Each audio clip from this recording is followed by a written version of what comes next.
Body Knows, Episode 8, The Mask and the Freeze. Welcome back to The Body Knows. In the last episode, we explored the mirror of others, how our nervous systems resonate with those around us, how mirror neurons and group synchrony make conformity contagious. We saw how, when one person bends or apologizes, the ripple can be felt by everybody in the room. Today, we turn to a different kind of survival response. Not the visible reactions of fight or flight, not the contagion of group synchrony, but the quiet collapse of freeze and its longer-term cousin, masking. Freeze is one of the body's most misunderstood defenses. On the surface, it looks like nothing. Stillness, silence, a blank expression. To outsiders, it may even appear as good behavior, a child who suddenly stops shouting, a student who goes quiet when corrected, or an adult who sits passively under criticism. But under that surface, the nervous system is working at full force, making the calculation. I cannot fight, I cannot flee, so I will disappear. Masking is what happens when this momentary survival response becomes a long-term strategy. It's the learned art of covering your real signals, suppressing natural expression, and presenting a socially acceptable facade. Masking often begins in childhood as a way of surviving authority, ridicule, or exclusion. It protects in the short term, but it costs authenticity in the long run. Many of us know this pattern intimately. I know it from my own childhood. When emotions built too high, I sometimes exploded into anger or frustration, meltdowns that left me feeling both drained and ashamed. Other times I shut down completely. I learned to keep still, to hide the storm inside, to become invisible when authority figures loomed. And later, I learned the subtler art of masking, smiling, complying, pretending everything was fine while my nervous system screamed the opposite. This episode will trace those patterns in depth. We'll begin with the freeze response itself. What happens step by step in the body when a child goes silent under the gaze of a shouting authority figure? We'll expand into masking, why children and adults alike suppress their authentic signals, and how this shapes identity. Along the way, I'll integrate my own lived experiences, the meltdowns of frustration, the desperate flight to my grandparents' house, the moments of ridicule at school, the years of masking that followed. We'll ground this in psychology and neuroscience, polyvagal theory, trauma research, studies on autistic masking, and widen the lens with philosophy and culture, from Sartre's idea of bad faith to Winnicott's theory of the false self. And as always, we'll end with embodied practices and recognition cues so you can spot freeze and masking in yourself and others and begin the slow work of reclaiming authenticity. Because here's the truth, freeze and masking are not failures. They are not evidence of weakness or brokenness. They are the body's way of protecting us when no other option feels safe. They buy survival, but the cost is real, the silencing of authenticity, the erosion of self-trust, the weight of living behind a mask.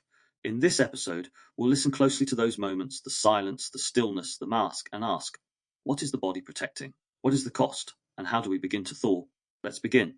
The freeze response. When we talk about survival, most people think first of fight or flight. A racing heart, the urge to run, the surge of anger. These are easy to recognize, they look like action. But the nervous system has another pathway, one less obvious but just as powerful. The freeze. Freeze is not laziness, it's not a weakness. It's a deeply intelligent survival response, wired into us through millions of years of evolution. When danger feels overwhelming, when fighting back is impossible and fleeing is unsafe, the body has one last card to play. It shuts down. It goes still. It disappears. Step by step, the body in freeze. Let's walk through the process. Imagine a child in a classroom. An authority figure raises their voice, shouting, demanding compliance. 1. Detection of threat. The amygdala lights up, sounding the alarm. Cortisol and adrenaline surge. The body is primed to move.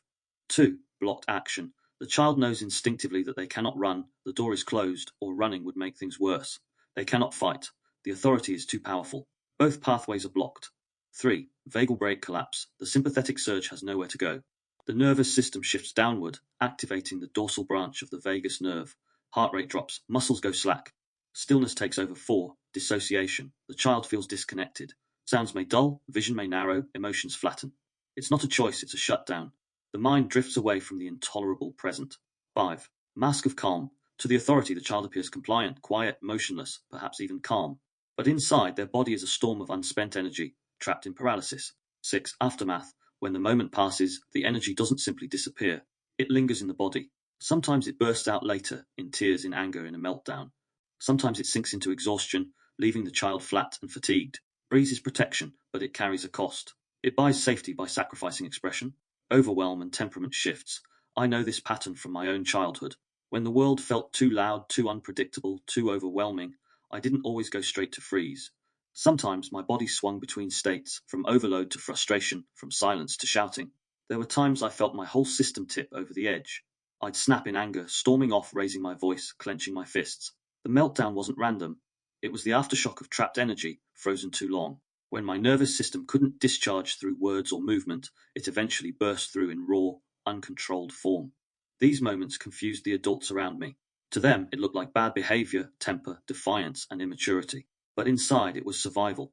My nervous system had been holding back for too long, masking, shutting down. The explosion was the only way my body could release what had been trapped. Other times I fled. I remember running to my grandparents, climbing out of my room in sheer desperation. To them, maybe it looked like drama, but in my body, it was the only available option. I couldn't fight, I couldn't freeze any longer, so I fled to the only safe place I knew. The biology of dissociation science helps us map this out. Polyvagal theory tells us that the dorsal vagal complex, the branch of the vagus nerve responsible for immobilization, is what drives freeze. It slows the heart, numbs sensation, and prepares the body to play dead. From a survival perspective, it makes sense. Many animals survive by freezing. Predators lose interest in prey that doesn't move. For a child under threat, stillness reduces the chance of further attack. But humans pay a heavy price. Long-term reliance on freeze often leads to dissociation, detaching from present reality. Emotional numbing, feeling cut off from joy or sadness alike. Somatic symptoms, headaches, stomach pain, chronic fatigue, difficulty trusting sensations. I don't know what I feel. Freeze is a shield, but one that silences when freeze looks like good behavior.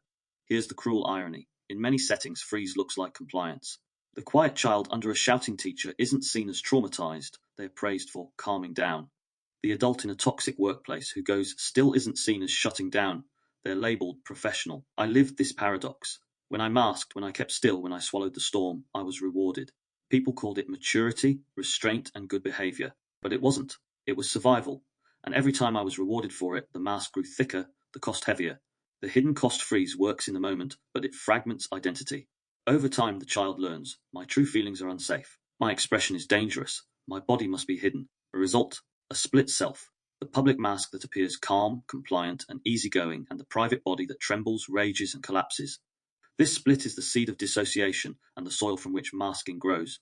And so, what began as a moment of stillness in the face of a shouting authority figure becomes a lifelong strategy. Silence instead of speech, compliance instead of authenticity, a mask instead of a self. This is the freeze. A body saying no when the mouth cannot. A nervous system buys survival when all else fails. Protection, yes, but at the cost of authenticity, connection, and the simple right to exist as oneself. Child silent under authority, picture this. You are a child sitting in a classroom. The hum of fluorescent lights buzzes overhead, a sound so constant it almost disappears until the tension in the room amplifies it. Chairs scrape against the floor, voices rise and fall around you. Your nervous system is already working hard, filtering the noise, regulating the overwhelm.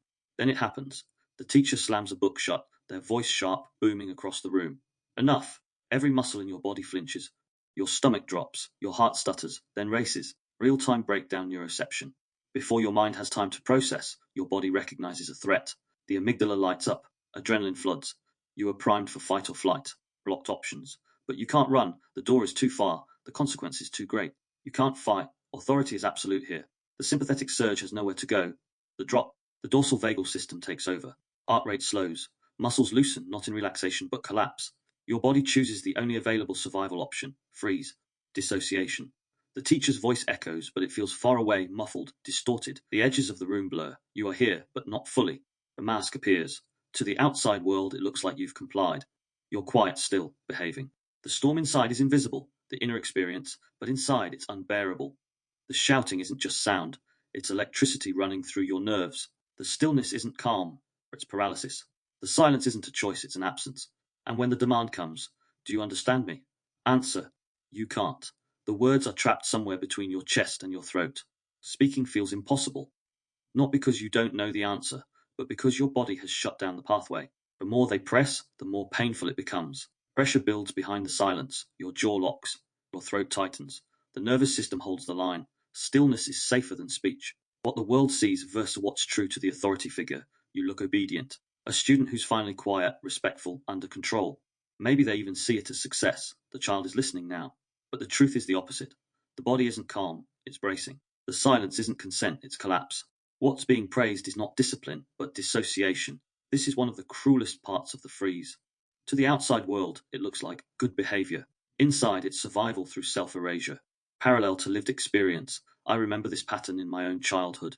Sometimes it was authority figures at school, their words sharp, their gaze unyielding. Sometimes it was at home, the weight of being told that children should be seen and not heard. In those moments, my body carried the storm. Sometimes it spilt over into meltdowns, shouting, slamming, fleeing, the energy bursting out after too much suppression. Other times it sank into stillness. I would sit quietly, apparently calm, but inside I was burning. Adults often mistook this for control, but it wasn't control. It was paralysis, it was survival. And over time, it taught me something dangerous, that silence kept me safe, even when it cost me my voice.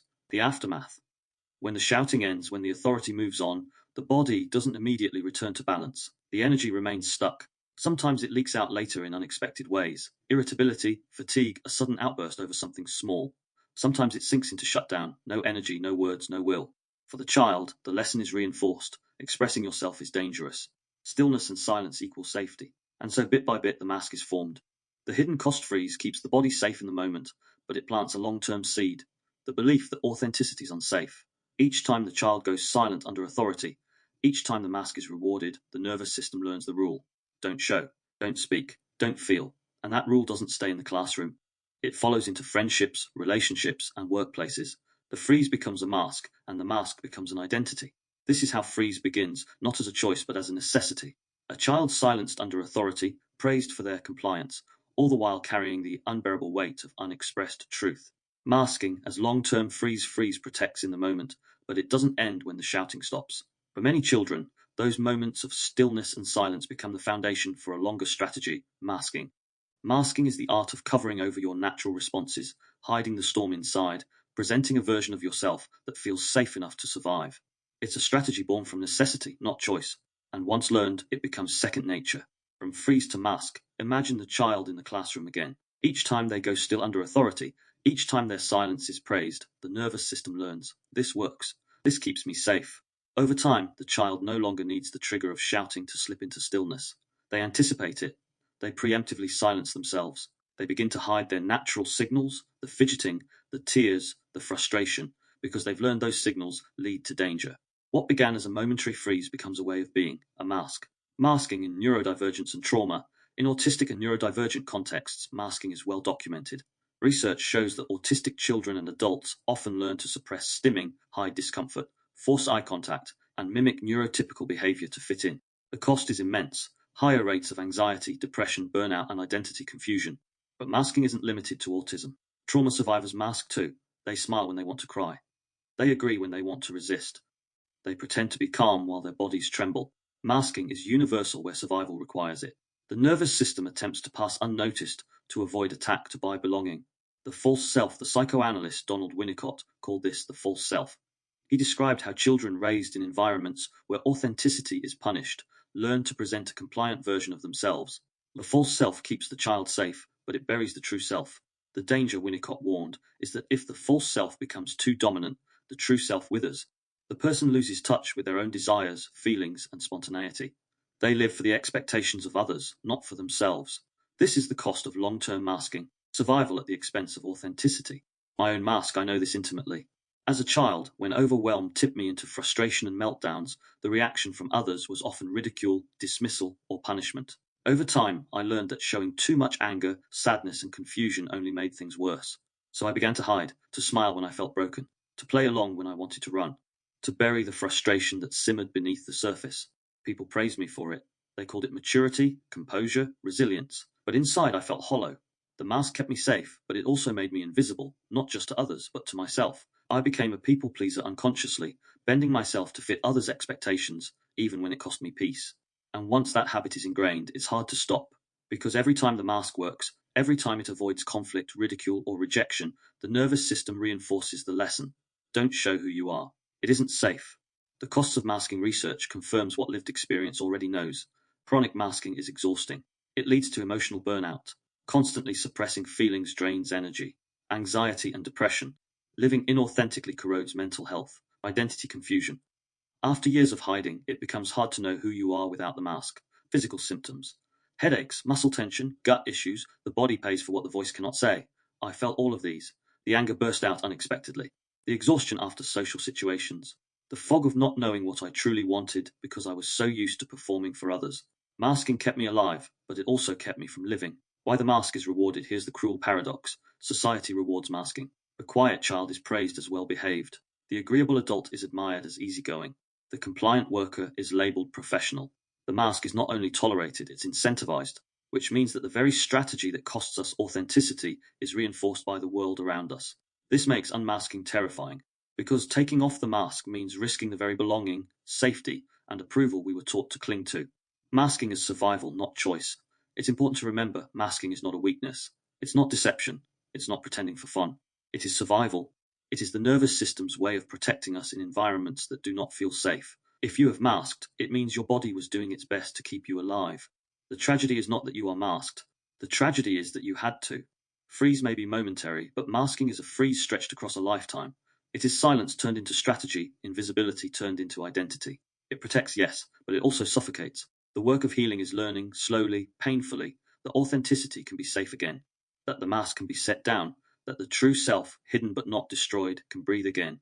Psychology and neuroscience freeze and masking aren't abstract ideas. They are embodied realities, mapped in biology and studied in psychology. The more we understand the mechanics, the clearer it becomes. These responses aren't weaknesses, but survival adaptations with very real costs when they persist. Polyvagal theory. Mapping the freeze. Stephen Porges' polyvagal theory gives us the clearest map. The nervous system has three main pathways. 1. Ventral vagal, social engagement. This is the state of safety and connection. Voice is melodic, face expressive, body open. It's where we thrive when we feel safe. 2. Sympathetic fight or flight. The body mobilizes. Heart races, muscles tense, adrenaline surges. We're ready to move. 3. Dorsal vagal, freeze and shut down. When neither fight nor flight feels possible, the system drops into immobilization. Heart rate slows, digestion halts, and awareness numbs. Freezing is not a conscious choice. It's the nervous system defaulting to the last available option. And because it reduces visible conflict, it's often mistaken for calm, when in reality it's collapsed. Trauma research. Dissociation, as survival trauma psychologists describe dissociation as the mental counterpart of freeze. When the body shuts down, the mind detaches. People describe it as going blank, floating above themselves, or feeling unreal. Judith Herman, in her classic work Trauma and Recovery, explained that dissociation protects the psyche when an experience is too overwhelming to process.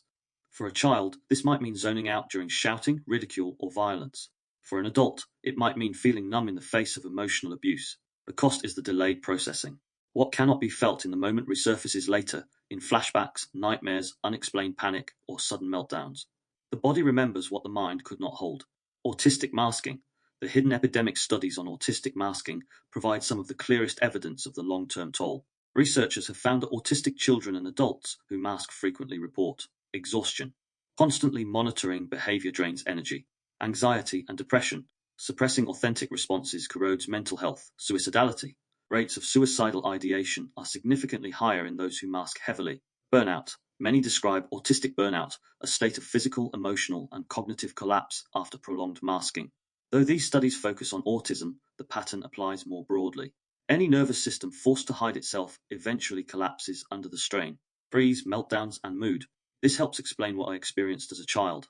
The meltdowns, the frustration, the running to my grandparents, these weren't random explosions.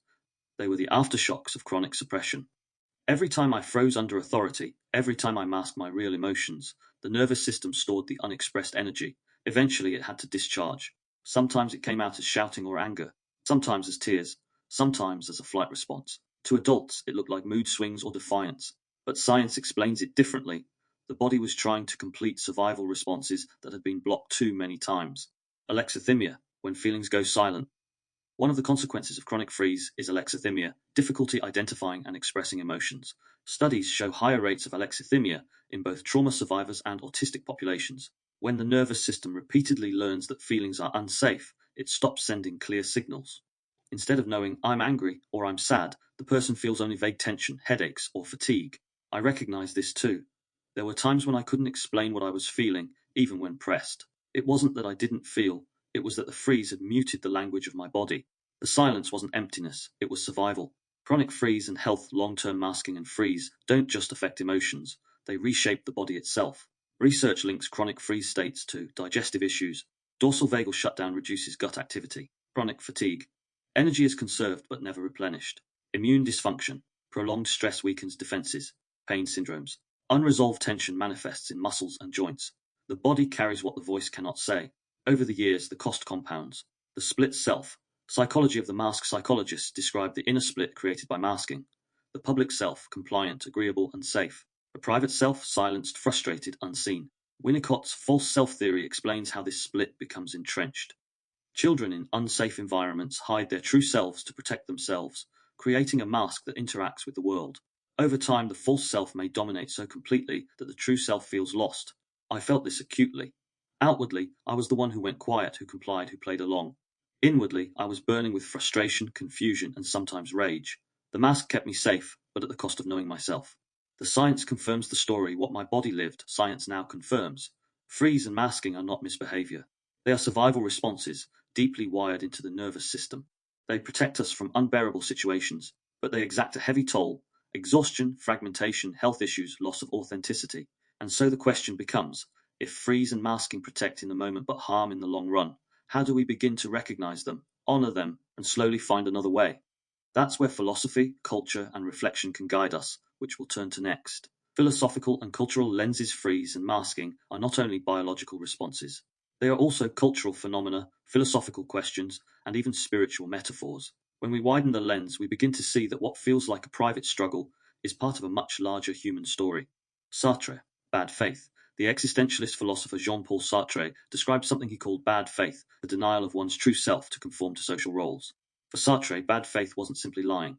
It was self-deception, pretending not to know what we know, hiding behind masks of identity because facing the truth felt unbearable. This resonates deeply with masking. When the child silences their true feelings and performs compliance, they are not lying maliciously, they are surviving. But the danger Sartre warned about is real. If we live too long in bad faith, we forget what authenticity feels like. We become the mask. Foucault, Discipline and Silence. Michel Foucault, the French philosopher of power, explored how institutions discipline bodies. Schools, prisons, and workplaces all enforce silence, stillness, and compliance. For Foucault, silence wasn't just the absence of speech. It was a tool of control. By demanding quiet, institutions shape behavior, making bodies more governable. Seen this way, the freeze and the mask aren't just personal responses, they are also political. The child who goes silent under a shouting teacher is experiencing what Foucault called disciplinary power, the training of the body into docility. Winnicott, The False Self revisited. Donald Winnicott's concept of the false self helps us see the long-term psychological impact. For Winnicott, the false self develops when a child's true self is repeatedly invalidated. The child presents a compliant exterior, but inside, the authentic self is hidden away. Winnicott was careful to say the false self isn't inherently bad, it's a defense. But when the false self dominates, the true self can wither. This explains why chronic masking feels so hollow. We are surviving, but not really living. Mystical traditions. Silence is sacred. It's important to notice that not all silence is the same. In mystical traditions, silence is often revered. Monks in Christian, Buddhist, and Sufi traditions all use silence as a path to deeper truth. The key difference is choice. Chosen silence can be sacred, a space to listen inwardly, to meet the divine, to rest in presence. Forced silence, by contrast, is corrosive. It erases rather than reveals. This distinction matters. A child silenced by fear is not practicing mysticism. They are surviving abuse. Yet the longing for authentic silence, for stillness free of coercion, often grows out of the experience of forced silence. It is the difference between hiding and resting, between erasure and presence. Masks in culture. Masks are everywhere in culture, in theatre, ritual, and carnival. The ancient Greeks wore masks on stage not to hide, but to amplify. The mask revealed archetypes, larger-than-life truths. In indigenous rituals, masks often connect the wearer to spirits or ancestors. But in everyday life, masks often serve the opposite purpose, hiding vulnerability, covering fear, projecting conformity. The social smile that conceals despair, the polite nod that hides rage, the agreeable persona that masks exhaustion. What's fascinating is that cultures have always known both sides. The mask can be sacred or suffocating, revealing or concealing. Which side it falls on depends on power and choice. Silence in literature. Writers have long explored the theme of silenced voices. Virginia Woolf wrote about the angel in the house, the self-sacrificing woman who suppresses her true feelings for social approval. Toni Morrison described how silence can both wound and resist, how not speaking can be a form of survival. These echoes remind us, freeze and masking are not personal flaws. They are universal struggles, woven into history, art and story, personal resonance. When I look back at my own masking, I see all of these threads. The bad faith of performing calm when I felt rage. The disciplinary power of schools and homes that rewarded stillness but punished expression. The false self I built to keep my true self safe. And yet I also feel the mystical longing. the desire for silence that isn't imposed but chosen, for a mask that doesn't hide but reveals, for stillness that isn't collapse but presence. This is the paradox. The same body that froze under fear also longed for stillness in peace.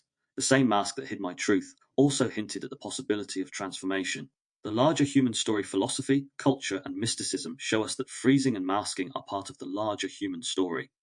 They remind us that survival strategies aren't just biological, they are entangled with power, meaning, and spirit. They show us that the mask can suffocate, but it can also reveal. That silence can erase, but it can also sanctify. That dissociation can fragment, but it can also spark the longing for wholeness. And most importantly, they remind us the task of healing is not to shame the mask, but to understand it. To see it not as weakness, but as testimony to the ingenuity of a body that found a way to survive in an unsafe world. Personal reflection, living behind the mask. When I speak about freezing and masking, I don't do it from theory alone. I know what it feels like to live it. To have my body make decisions for me while my mind struggled to keep up. To carry the cost of stillness, silence, and self-erasure. Overwhelm and meltdowns. As a child, the world often felt like too much. Sounds, demands, expectations, they stacked up until my body couldn't hold them anymore. Sometimes I froze, went still, retreated inside myself. Other times, the pressure boiled over. I remember the meltdowns, moments of sheer frustration when I couldn't take it anymore. Shouting, storming off, sometimes leaving the room entirely. Adults saw anger, temper, and defiance, but inside it was survival. My nervous system had been stretched too far, forced into suppression too many times. The outburst was the only way the trapped energy could escape. What looked like bad behavior was really the aftershock of the freeze, a body desperate to discharge what had been held too long.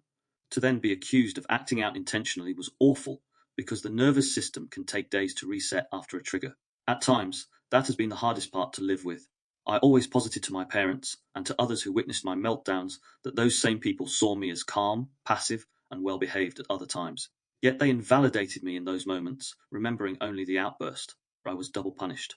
And really, why would I ever choose days and days of having to self-soothe because no one else could show me compassion, understanding, or empathy after a meltdown? Because others could not hear, feel, or be consciously aware of what I was trying to describe about that behavior, I spent my whole life trying to explain it a little better each time. With the aid of AI, it finally makes sense, and that brings me a great deal of peace. There is nothing anyone can control when the nervous system collapses. It is automatic. That is one of the most misunderstood facts and concepts in the outside world today. Systems of control have suppressed compassion and empathy through indoctrination and brainwashing.